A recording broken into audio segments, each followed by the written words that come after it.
بسم اللہ الرحمن الرحیم علی اللہ مدد فرما الواحد القہار علی اللہ مدد فرما توفیق تائید ہمت یاری توفیق تائید ہمت یاری مولا مشکل کشا مہربان مددگار۔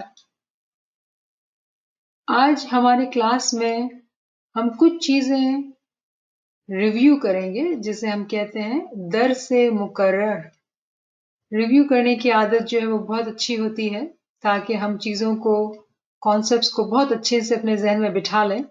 کچھ ساتھی ہمارے ساتھ نئے شامل ہوئے ہیں، ان کے لیے نیو ہوگا، اور جو دوست ہمارے ساتھ ہیں ان کے لیے شاید یہ درس مقرر ہوگا۔ لیکن کچھ نئی باتیں بھی ہیں۔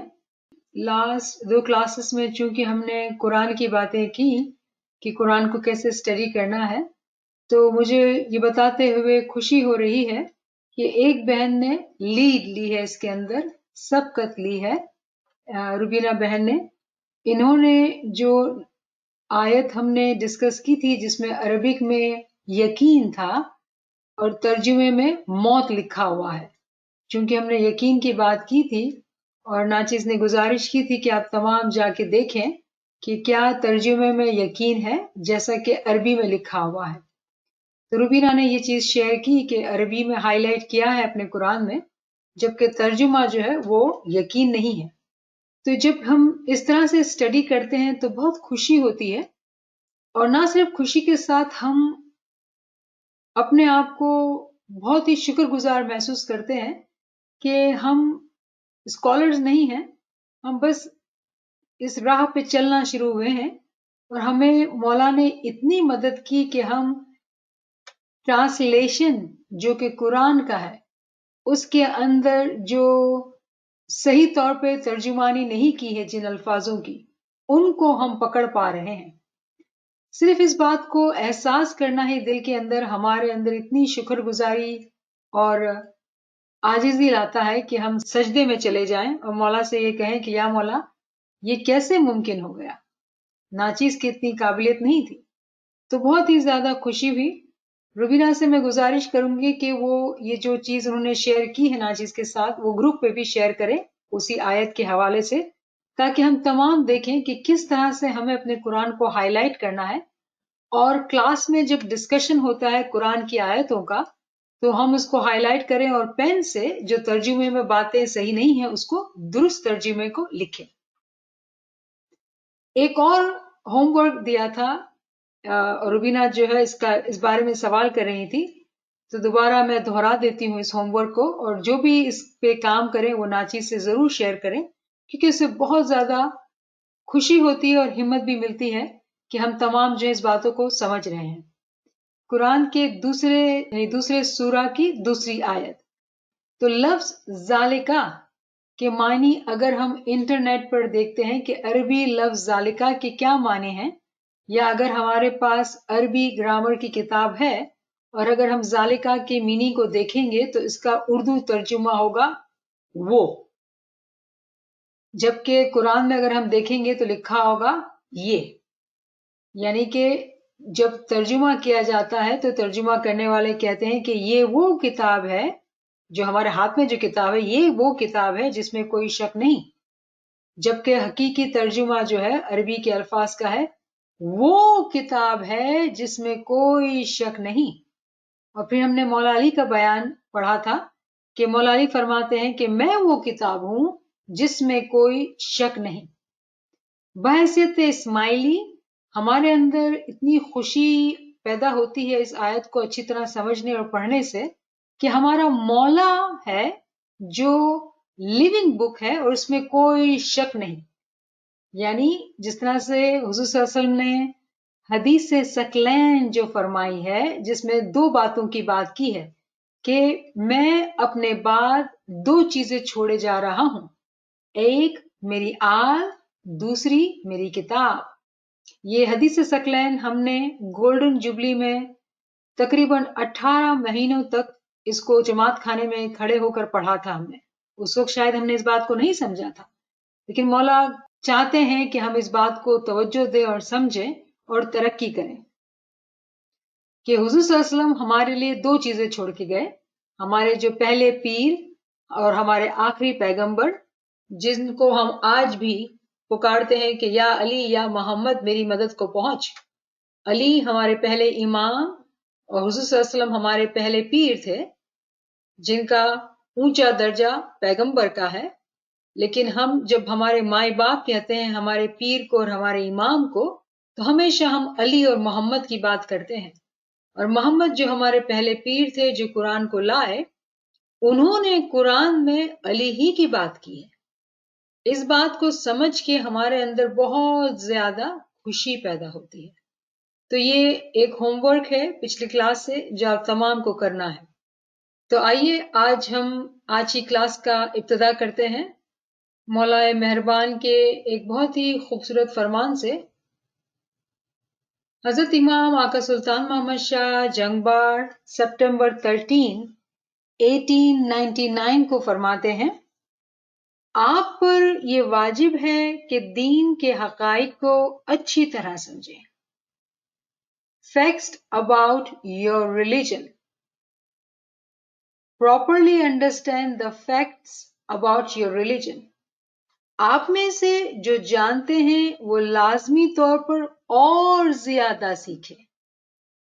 آپ میں سے وہ جنہوں نے ابھی تک نہیں سیکھا ہے وہ واجبی طور پر سیکھیں۔ اگر آپ پڑھیں گے، سنیں گے، تب ہی آپ جان سکیں گے۔ اگر آپ نہیں پڑھیں گے، نہ ہی سنیں گے، تب اسماعیلی دین کے بارے میں کبھی نہیں جان سکیں گے۔ کتنا واضح فرمان ہے۔ مولا فرماتے ہیں کہ ہمارا جو کام ہونا چاہیے، ہمیں دین کی کتابوں کو پڑھنا ہے اور سننا ہے، تبھی ہم دین کو سمجھ سکیں گے۔ صبح شام جماعت خانے جانا، جماعت خانے کی کریا کرنا یقیناً دین میں شامل ہے، لیکن وہ دین کی شریعت ہے۔ شریعت کا مقام دین کے اندر ایک بچے کا ہوتا ہے۔ ہم میں سے یہاں پر کوئی بھی بچہ نہیں ہے، ہم تمام اڈلٹس ہیں اور ہمیں اپنے مذہب کو اڈلٹس کی طرح فالو کرنا ہے۔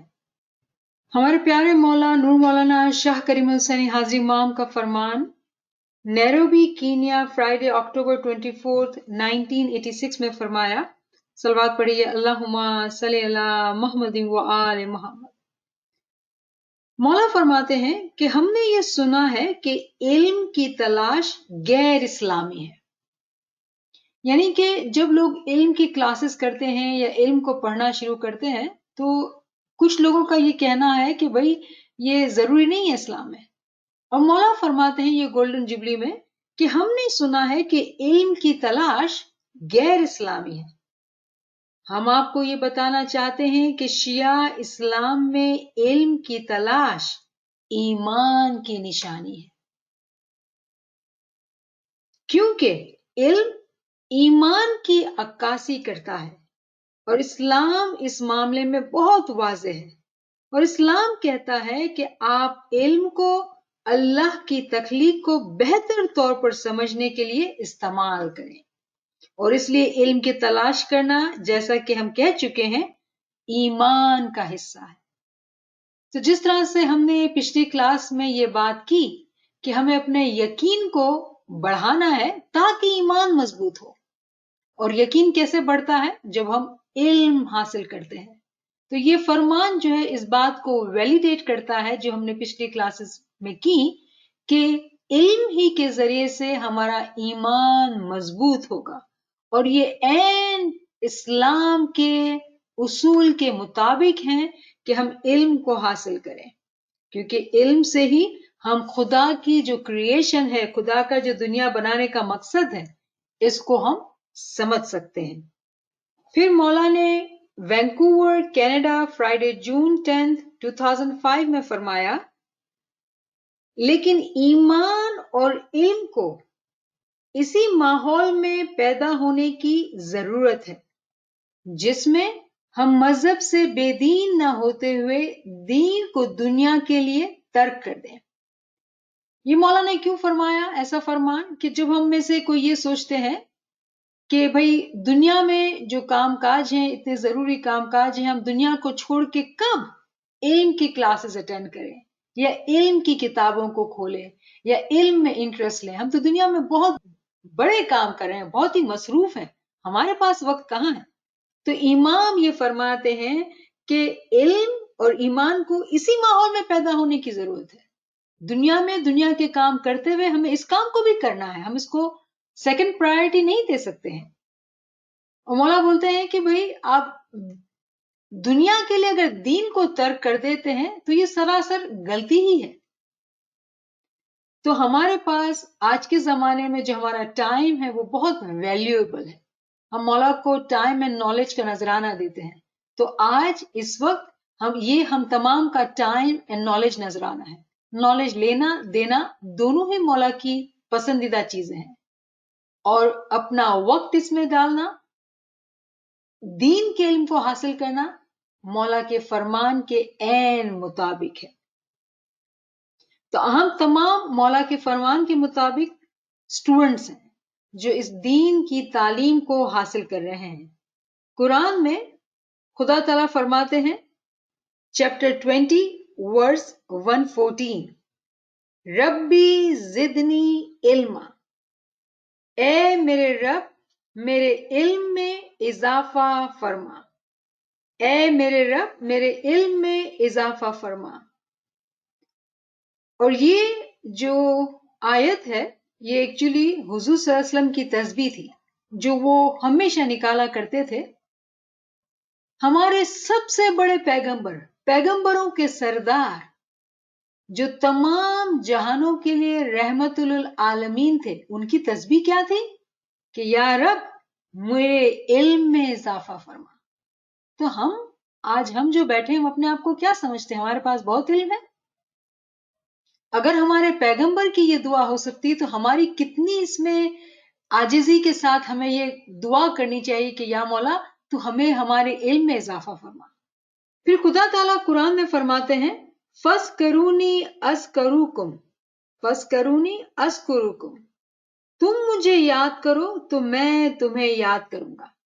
یہ قرآن میں ہے، خدا تعالیٰ کا فرمان ہے کہ تم مجھے یاد کرو تو میں تمہیں یاد کروں گا، یعنی کہ یہ ہماری ذمہ داری ہے کہ ہم ذکر کریں، خدا کو پکاریں، خدا سے مدد مانگیں، خدا سے علم مانگے تو وہ بھی ہمیں یاد کرے گا۔ اور یہ قرآن کا ریفرنس ہے چیپٹر 2 ورس 152، یعنی کہ ہم اگر خدا کو یاد کرتے ہیں اور کہتے ہیں کہ مولا ہمیں اسٹوڈنٹ بننا ہے، ہمیں اس علم کو حاصل کرنا ہے، جب ہم مانگتے ہیں اس سے تبھی وہ ہماری طرف آتا ہے اور ہم کو دیتا ہے۔ اگر جس کو یہ طلب ہی نہیں ہے، جس کو یہ خواہش ہی نہیں ہے، تو خدا اس کو نہیں دیتا ہے۔ تو جو خدا کو یاد کرتا ہے جس نیت سے، خدا اس کی مراد کو پوری کرتا ہے۔ دنیا میں آج کل علم کے لیے بہت سارے جو ہے طریقے انسان کے لیے جو ہے وہ ملے ہوئے ہیں، بہت زیادہ دور جانے کی ضرورت نہیں ہے، ہم واٹس ایپ کی ہی مثال لے لیتے ہیں۔ فلڈ ہے ہمارے پاس، اتنی چیزیں ہمیں آتی ہیں، فلڈ ہے ایکچولی۔ اس میں سے کس چیز کو پڑھنا، کس میں اپنا ٹائم ڈالنا اور کس میں نہیں ڈالنا، یہ ایک سمجھدار طالب علم ہی کر سکتا ہے۔ علم حاصل کرنے کے لیے بھی ہوشیاری سے کام لینا چاہیے کہ ہمیں کس چیز میں اپنا ٹائم ڈالنا چاہیے اور کس چیز میں نہیں ڈالنا چاہیے، کیونکہ آج کا زمانہ ایسا ہے کہ ہر طرف سے انفارمیشن کی بھرمار ہے۔ تو ہمارے اندر یہ قابلیت ہونی چاہیے کہ ہم فرق کر سکیں کہ انفارمیشن کیا ہے اور نالج کیا ہے۔ نالج کے اندر بھی دینی نالج کیا ہے اور دنیاوی نالج کیا ہے۔ ہاں، اگر ہم دنیا میں کوئی نالج حاصل کر رہے ہیں تاکہ ہم اچھی جابز کر سکیں، ٹھیک ہے، آپ کر رہے ہیں، وہ کرنا چاہیے، ہم اس کے بارے میں بات نہیں کر رہے ہیں، لیکن بہت ساری ایسی نالج کے نام سے چیزیں ہم سے شیئر کی جاتی ہیں جس کا کوئی ہم سے لینا دینا نہیں ہے، اور اگر ہم ہر چیز جو ہم سے شیئر کی جاتی ہے اس کو دیکھتے ہیں، کرتے ہیں، وقت ڈالتے ہیں، تو ہمیں یہ معلوم ہونا چاہیے کہ ہماری سانس جو ہے وہ بہت قیمتی ہے اور ہمیں اپنے وقت کو بچانا ہے۔ مولا نے اسی بات کے بارے میں فرماتے ہوئے فرمایا 2005 میں کہ اسماعیلی طریقہ جو ہے وہ علم و حکمت پر مبنی ہے. Not only knowledge but wisdom. علم و حکمت پر مبنی ہے. ہم علم کی طلب رکھتے ہیں, ہم علم کو رد نہیں کرتے ہیں, کیونکہ ہم علم اچھے مقصد کے لیے طلب کرتے ہیں کہ جیسا کہ قرآن میں کہا گیا ہے کہ اللہ کی مخلوق کو بہتر طور پر سمجھنے کے لیے نہ صرف یہ بلکہ ہم جن لوگوں کے درمیان رہتے ہیں ان کی بہتر خدمت کرنے کے لیے اور علم کی تلاش کے دوران اس بات کو ذہن نشین رکھیں کہ ہمارے طریقے میں علم ایمان کی عکاسی کرتا ہے. اور علم کی تلاش کے دوران اس بات کو ذہن نشین رکھیں کہ ہمارے طریقے میں علم ایمان کی عکاسی کرتا ہے. یعنی کتنا ضروری ہے کہ ہم علم کو حاصل کریں. اس لیے ہمارا مقصد کیا ہونا چاہیے کہ ہم اپنے دین میں آگے بڑھ سکیں, کیونکہ ہمیں اپنا ایمان مضبوط کرنا ہے. دنیاوی علم کی جگہ اپنی جگہ پر, لیکن دنیاوی علم کو لے کے وہیں رک جانا اور دنیا کی آسائشوں میں ہی رہنا, مولا کا فرمان ہے کہ نہیں, ہمیں اس سے آگے بڑھنا ہے. پھر مولا کے ایک اور فرمان اکتوبر 1986 نیروبی میں مولا فرماتے ہیں, یاد رکھیں کہ یہ آپ کا عقیدہ ہے, یاد رکھیں کہ پریکٹس کریں, اس کی باقاعدگی سے پریکٹس کریں, اور یاد رکھیں کہ اللہ کی یاد وقت میں محدود نہیں.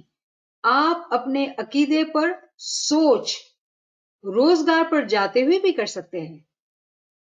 یہاں پہ الفاظ پہ غور کریں. جب مولا یاد رکھنے کی بات کرتے ہیں تو ہمیں معلوم ہے کہ یاد کا جو عربی لفظ ہے وہ ذکر ہے. امام نے فرمایا سلطان کہ یادگیری راکھوانو کام گھنو જ کٹھن છે. یہ تمام ایک ہی لفظ ہے. ذکر, یاد کرنا, یہ تمام ایک ہی باتیں ہیں, اور امام جو ہے انہی باتوں پہ امفسائز کر رہے ہیں پچھلے جومے میں بھی اور اس جومے میں بھی.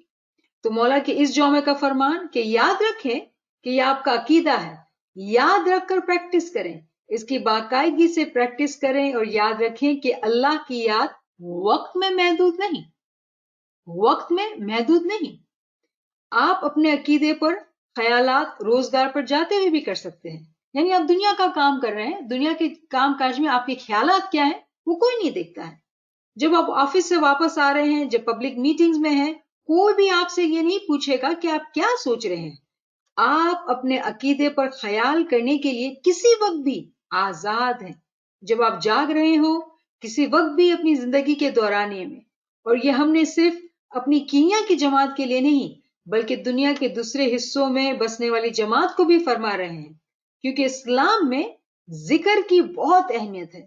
چونکہ آج کل مادی دنیا کا دباؤ آپ کے وقت پر بہت زیادہ ہے, اور یہ ہر فرد کے لیے زیادہ سے زیادہ مشکل ہو گیا ہے کہ وہ وقت نکالے. ہم اس بات سے آگاہ ہیں کہ آپ جتنا چاہتے ہیں عقیدے کے لیے وقت نہیں نکال سکتے ہیں, اور ہم یہ کہتے ہیں کہ اسلام میں ذکر کی بنیادی اہمیت ہے, چاہے وہ 1 سیکنڈ ہو یا سیکنڈ کا 100واں حصہ, لیکن یاد کریں. اگر اپنے عقیدے کو جانتے ہیں تو آپ یہ جانتے ہیں کہ تمام مسلمانوں کے لیے اسلام مذہب کا بنیادی حصہ ہے. کیا چیز بنیادی حصہ ہے؟ یاد کرنا, ذکر کرنا. مولا فرماتے ہیں کہ دنیا میں ہم اتنا بزی ہیں, لیکن ہمارے ذہن کے اندر ہماری سوچ کیا ہے وہ میٹر کرتا ہے. وہ مولا کے ساتھ کنیکٹڈ ہے یا نہیں کنیکٹڈ ہے. ہم سب جابس کرتے ہیں, جو بھی جس طرح بھی اپنی زندگی میں بزی ہے, کہیں بھی یہ نہیں کہا جا رہا ہے کہ آپ اپنے دنیاوی فرائض کو پورا نہ کریں. آج ہی کسی بہن سے بات ہو رہی تھی اور بہن نے فرمایا کہ بھائی بیلنس تو رکھنا پڑتا ہے. آپ کو معلوم ہے کہ بیلنس اگر ہم سمجھنے کی کوشش کریں گے تو ہم اپنے آپ کو جو ہے وہ نیگیٹو بیلنس میں پائیں گے, کیونکہ امام جس بیلنس کی بات کرتے ہیں وہ بہت ہی مختلف ہے ہماری سمجھ کے حساب سے. ہم یہ سمجھتے ہیں کہ بھئی دنیا کا کوئی کام جو ہے نیگلیکٹ نہیں ہونا چاہیے, دنیا کو بھی سنبھالنا ہے تو بیلنس کریں. یہ فرمان جو ہے ہمیں بہت زیادہ سمجھنے کی ضرورت ہے. ایک بہت ہی اچھی بات ناچیز کے ایک استاد بچپن میں بتایا کرتے تھے کہ جسم کی خوراک جو ہے وہ کیڑی کے مطابق ہے, اور روح کی جو خوراک ہے وہ ہاتھی کے مطابق ہے.